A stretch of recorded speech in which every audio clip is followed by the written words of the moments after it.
Hey, this is DJ Jazzy Jeff. Another really cool feature is the Global Transpose. So if you don't know what Global Transpose is, it basically takes the entire song and you can transpose the key.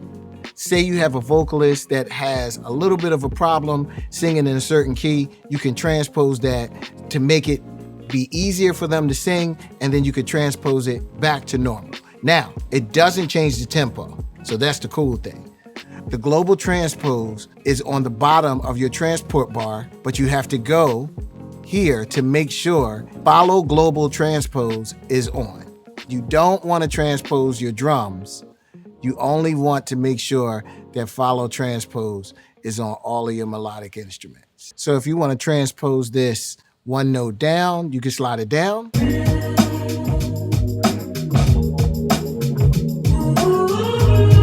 You want to go 3 notes down.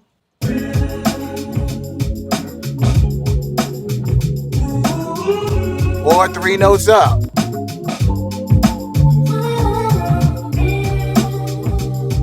So notice the drum stayed the same, but all of the melodic instruments transposed to wherever you want it. This is very key if you have to do a remix, if you're cutting vocals and someone is having problems with a certain key, if someone is playing a guitar or drums or bass and they need it to be in a certain key, you can fit them instead of them fitting you.